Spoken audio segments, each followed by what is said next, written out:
Love and let live. I may commit many follies in life, Disraeli said, but I never intend to marry for love. And he didn't.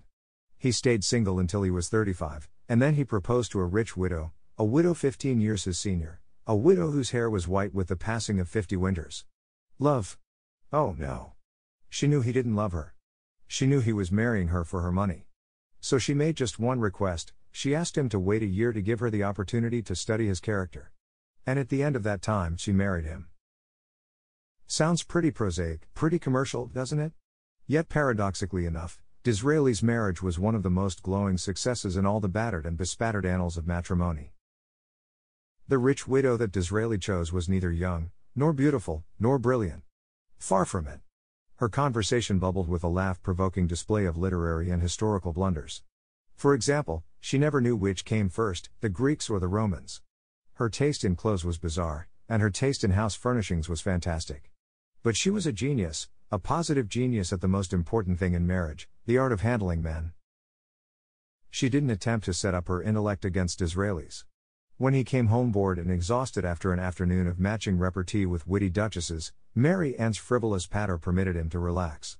Home, to his increasing delight, was a place where he could ease into his mental slippers and bask in the warmth of Mary Ann's adoration.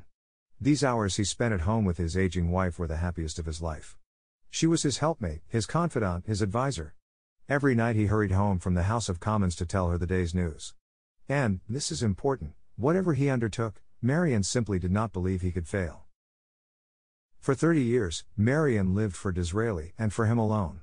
Even her wealth she valued only because it made his life easier. In return, she was his heroine. He became an earl after she died, but, even while he was still a commoner, he persuaded Queen Victoria to elevate Mary Ann to the peerage. And so, in 1868, she was made Viscountess Beaconsfield.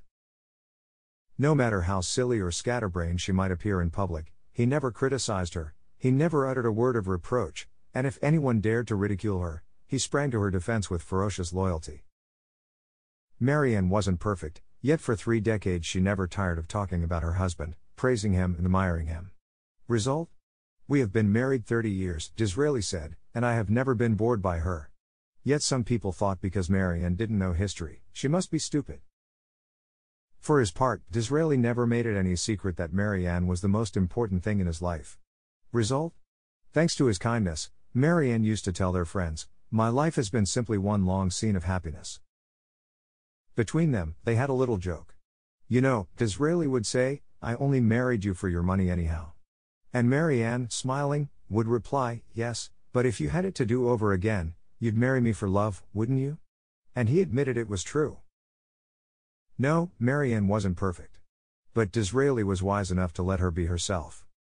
As Henry James put it, the first thing to learn in intercourse with others is non-interference with their own peculiar ways of being happy, provided those ways do not assume to interfere by violence with ours.